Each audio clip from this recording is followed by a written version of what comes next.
이제 영화 속 레드헐크에 대해서 설명을 해드릴 건데요. 이제 레드헐크는 로스 대통령이었습니다. 물론 이제 예고편에서도 공개가 되셔서 많은 분들이 아실 텐데, 이 영화 속 레드헐크가 나오고 나면서 이제 이 자와 엮여있는 인물이 세뮤얼 스턴스였습니다. 세뮤얼 스턴스가 굉장히 많이 나와요. 초반부에는 꽁꽁 감춰져 있으면서 약간 뒤에서 조종하는 식으로 보여주긴 하지만, 이제 세뮤얼 스턴스가 누구냐라고 말씀을 드리려면은 인크레더블 헐크를 여러분께 소개를 해드려야 돼요. 이 인크레더블 헐크에서 세뮤얼 스턴스의 상처난 머리 위에 이 브루스 배너 박사의 피가 떨어지게 됩니다. 감마선을 인공적으로 많이 노출시킨 게 아니다 보니까 몸 전체가 이제 변하는 건 아니에요. 그렇지만 이 머리 위에 헐크의 피가 떨어지다 보니까 뇌가 이제 비상식적으로 발달하게 됩니다. 정말 똑똑한 인물이 되고, 그런 자가 이제 등장을 하게 되는 거죠. 로스가 원래는 세뮤얼 스턴스를 이제 가두게 됩니다. 어떠한 연구실에 가두면서 이 세뮤얼 스턴스를 이용하려고 해요. 자신이 사실 아팠습니다. 영화 내용상으로 보여주면은 아팠고, 그 아픈 거를 어떤 의사들도 치료를 하지 못하기 때문에 너가 나 한 번만 이거 고치는 거 도와주면은 내가 너 풀어줄게, 몇 년 뒤에.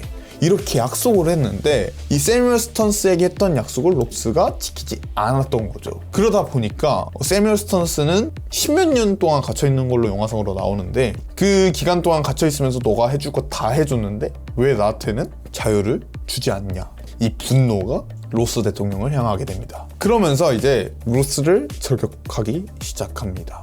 상당히 그 일본과의 평화협정 이런 것들을 하면서 진척시켜 나가려고 하지만, 이 세뮤얼 스턴스가 머리를 써서 이 모든 과정에 회방을 놓고, 아까 전투기 얘기를 하였죠. 그런 것처럼 일본과의 평화협정을 깨버리려고 합니다. 그런 와중에 캡틴 아메리카가 등장해서 이것들을 다 무마를 시켰고, 여차저차 잔잔한 상황에 빠지게 되고, 로스 장군이 공식 석상에서 이제 발표를 하려고 합니다. 잘 해결이 됐으니까 이제 우리 이런 거 하려고 한다 라고 발표하려고 하는데, 이제 로스의 딸 이제 베티가 있는데, 이제 인크레더블 헐크를 보신 분들은 아시겠지만 모르시는 분들을 위해서 설명을 드리자면은, 브루스 배너 박사가 이제 베티와 연인 사이입니다. 인크레더블 헐크 속에서 연인 사이인데, 브루스 배너 박사가 헐크로 변한다라는 사실을 알고 로스 대통령이 브루스 배너를 잡아서 실험하려고 해요. 모든 군사력을 동원시켜서 이제 막 잡으려고 하고 막 그런 것들을 베티는 옆에서 지켜보게 되는 거죠. 그러면서 이게 관계가 빡짝 되게 됩니다. 이 관계를 이용해서 세뮤얼 스턴스는 로스 장군의 분노를 끌어올려서 공식 석상에서 자신과 얘기를 하였던 그런 부분들을 공개시켜버립니다. 자, 근데 여기서 알아야 될 게 있어요. 이제 베티랑 로스랑 이제 관계를 이제 캡틴 아메리카는 알고 있었거든요. 그러다 보니까 이 공식 석상 직전에 이제 로스 장군에게 사과를 해봐라. 너가 이제는 많이 바뀌려고 노력을 하지 않았냐 라고 이야기하면서 베티에게 전화를 해서 벚꽃 구경 한번 가자, 이런 식으로 이야기를 해서 사이가 어느 정도는 조금 진척된 상태에서 로스 장군을 정체를 밝힌 거죠.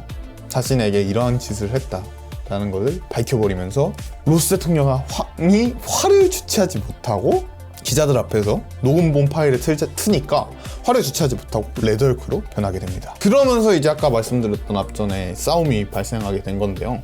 제가 아까 전에 벚꽃에 관한 이야기를 했었잖아요. 서양에서는 이제 벚꽃이 이제 정신미, 그러니까 뭐 정신의 아름다움 이런 거를 이야기해요. 이게 의미가 있더라고요.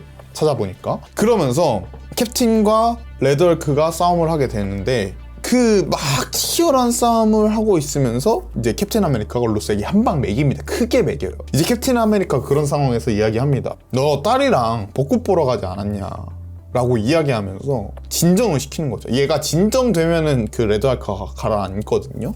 무엇인가 이제 여차저차 잘 이걸 해결을 했어요. 나 이제 바뀌었는데, 이제는 그 전에 보여줬던 로스 대통령이 아니라, 전에 보여줬던 로스 장군이 아니라 나 이제 바뀐 로스 대통령이야. 너 이제 바뀌지 않았냐 라고 캡틴 아메리카가 설득을 하면서 이게 진정이 된 겁니다. 이게 사실 인크레더블 헐크를 보신 분들은 이 감정에 대해서 이해 못 하실 수도 있어요. 정말 악감정이 쌓여있는 두 부녀가 이제 이 장면을 통해서 화해하기 시작하는 거였기 때문에 그 로스도 노력을 많이 했고 베티 때문에 해결이 되게 됩니다. 진정되게 돼요. 그러면서 이제 사실 세뮤얼 스턴스는 이게 가장 큰 목적이었거든요.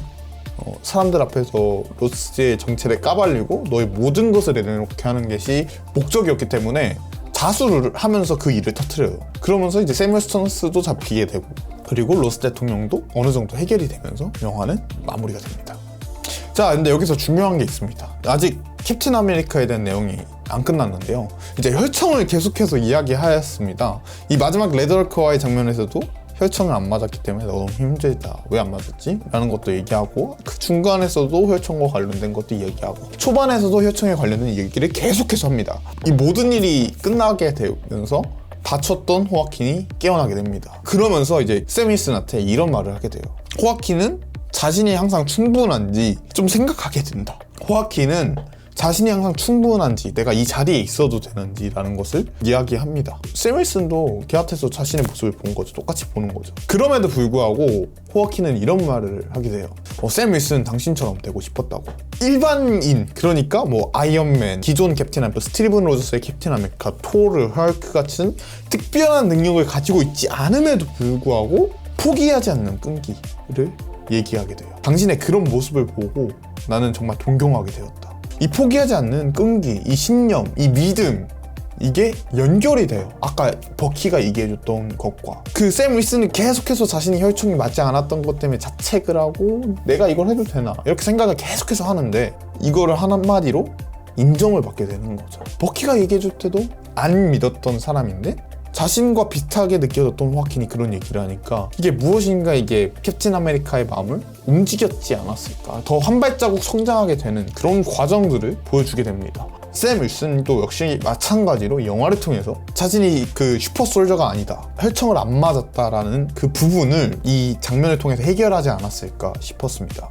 이제 마무리인데요. 이 부분들은 좀 제 생각이 좀 많이 들어가 있어요. 이거를 감안해서 봐주시기 바랍니다. 이후 이제 레프트라는 장소에 이제 레프트라고 이제 국가보안시설이 있어요. 그 어벤져스 당시에 샘 윌슨이 갇혔던 장소이죠. 이곳에 원래 이제 로스가 샘 윌슨을 바라보던 그 장면이 서로 뒤바뀌게 돼서 나오게 됩니다. 그러면서 이제 점점 이게 뭐라 해야 되지? 제 생각은 서사를 쌓는다고 해야 되나?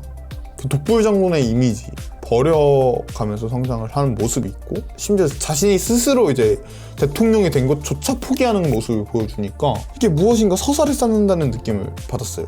어벤져스를 파괴하던 인물이 다시 창설하게 되는 모습도 보여주고요. 그러면서 이게 새로운 히어로의 탄생을 예고하는 장면처럼 느껴졌거든요, 저는. 그러면서 이제 그 이유가 자신은 너무 위험한 인물이기 때문에 국가를 위해서 나는 여기에 갇혀야 한다. 그러면서 딱 영화가 끝이 납니다.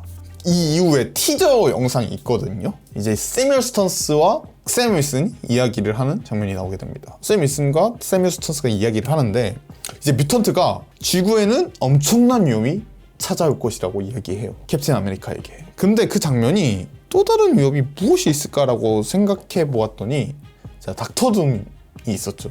자, 얼마 전에 영상 아이언맨이 닥터 둠으로 등장할 것을 예고해줬는데, 이게 결국에 이 국가가 위험해지고 세계가 위험해지는 그러한 이야기예요. 아까 로스가 앞전에서 내가 위험하기 때문에 국가를 위해서 내가 여기를 갇힌다고 한다라고 얘기했는데, 국가가 위험한 상황에 빠지면은 그러면은 이제 레드얼크가 움직여야 되는 상황이 되지 않을까 싶었으면서, 이곳을 이제 레드얼크가 나와서 히어로의 모습을 보여주지 않을까. 캡틴 아메리카를 서사를 쌓고 그 외에 이제 부로 로스 대통령의 서사도 보여주면서 이제 이게 새로운 히어로의 탄생을 예고하는 게 부제로 들어가지 않았을까 싶었습니다. 자, 이렇게 오늘 세뮤얼 스턴스, 그리고 레드얼크, 캡틴 아메리카, 그리고 새로운 팔콘의 등장까지, 사실 이 캡틴 아메리카 너무 재밌게 봐가지고 저는 이제 앞으로의 마블이 기대가 됐습니다. 다시 이 빌드업들을 쌓아가는 게 느껴졌어요. 그 캡틴 아메리카 이제 슈퍼솔저가 탄생하는 장면을 보여주는 그 영화 있었잖아요. 약간 그게 처음에 나왔을 때는 사람들이 욕을 진짜 많이 했었거든요. 사실 그 다음 화를 보면은 그거에 대한 서사를 쌓아온 영화였어요. 이 캡틴 아메리카 그 기존 영화가. 근데 약간 요번 화도 약간 그런 느낌을 받았습니다. 진짜 마블이 다시 살아나는 그러한 영화가 되지 않았을까 싶습니다. 자, 오늘 영상 이렇게 캡틴 아메리카 브레이브 뉴 월드의 리뷰를 해봤고요. 자, 영상 재밌게 보셨다면 좋아요와 구독 부탁드립니다.